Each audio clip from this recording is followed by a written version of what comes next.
Dahulu tahun-tahun 80-an ya, 90-an masih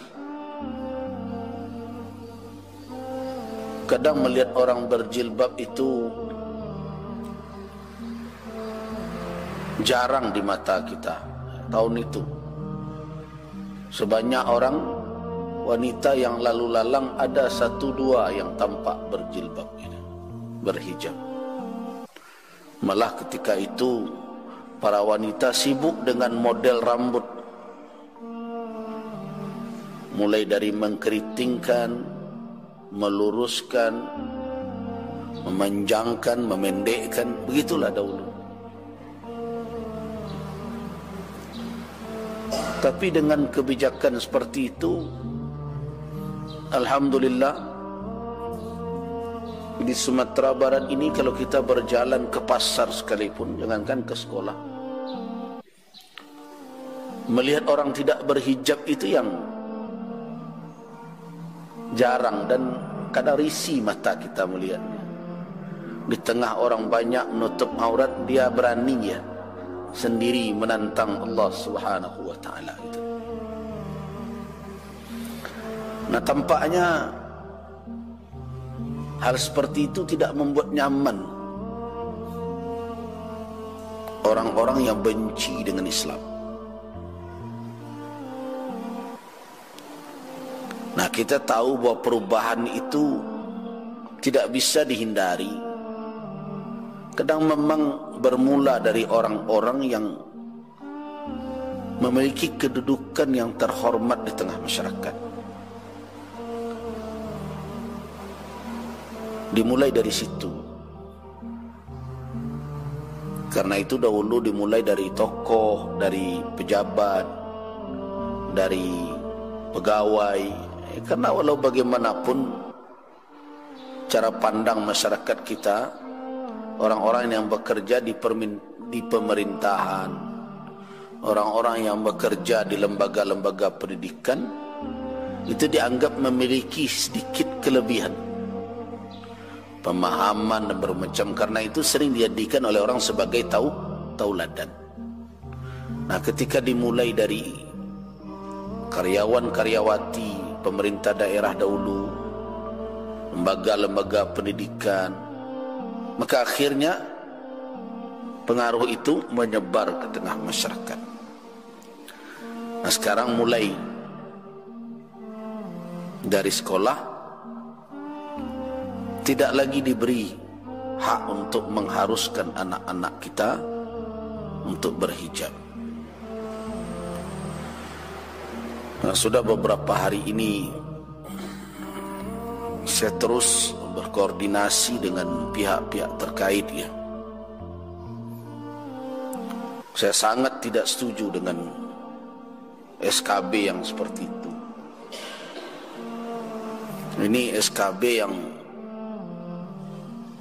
berisi kezaliman terhadap umat Islam. Kalau perkaranya adalah tidak memaksa non-muslim, ya sudah, buatlah aturan non-muslim tidak boleh dipaksa. Dan pada hakikatnya di Sumatera Barat, karena memang sengaja sepertinya disengaja,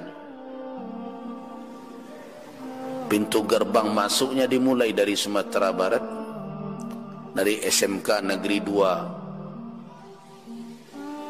Padang itu, kemudian melebar kemana-mana. Nah,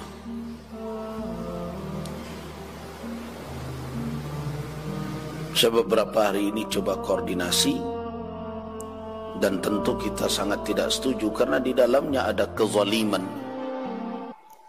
kepada umat Islam. Dan saya melihat ada keputusan yang menabrak Undang-Undang Dasar dan Undang-Undang Sisdiknas, menabrak terkait dengan budaya yang mesti dijaga. Karena bagi kita orang Minangkabau, adat kita itu kan memiliki dasar dasarnya adalah adat basandi syarak, syarak basandi kitabullah, adat bapane syarak berlindung, syarak mengatur, adat memakai.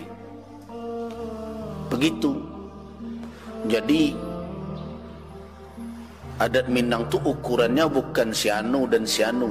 Jadi ada pula orang yang kadang-kadang ketika saya berbicara begitu, dia ambil foto-foto orang-orang yang populer yang berasal dari suku Minang. Nah, ini orang-orang yang ingin membela ya keputusan-keputusan itu. Jadi ketika saya berkata bahwa kearifan lokal Minangkabau itu wanitanya menutup aurat, nah, diambil foto, bisa jadi mungkin foto nenek kita tahun 40 tahun sebegini yang sebagiannya tidak berhijab, atau mungkin foto tokoh lah dari berasal Sumatera Barat. Ini bagaimana? Nah, kan ada yang begitu, dia akan mencoba mencari pembenaran pula bahwa adat Minang itu tidak memakai jilbab, kan begitu.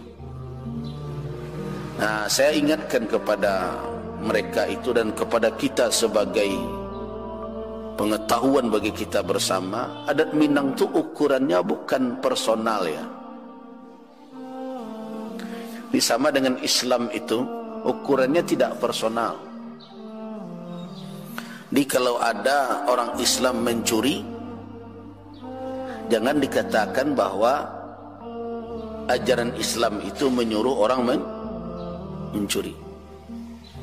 Dan begitu juga kalau ada orang Minang yang memakai suntiang ketika baralek tanpa menutup aurat, jangan dikatakan begitu adat Minang menyuruhnya. Adat Minang itu kembali kepada dasarnya adalah syarak mengatur, adat memakai. Jadi kalau tidak bersesuaian dengan itu, maka itu adat bukan adat Minang. Kalau pernah itu menjadi suatu kebiasaan di masa tertentu atau di daerah tertentu, itu bukanlah bahagian dari adat Minang, tapi keliru di dalam pengamalan, dan itu mestinya telah masuk dalam kategori adat mumtani' namanya, adat yang tidak boleh terpakai lagi. Dan begitu memahaminya.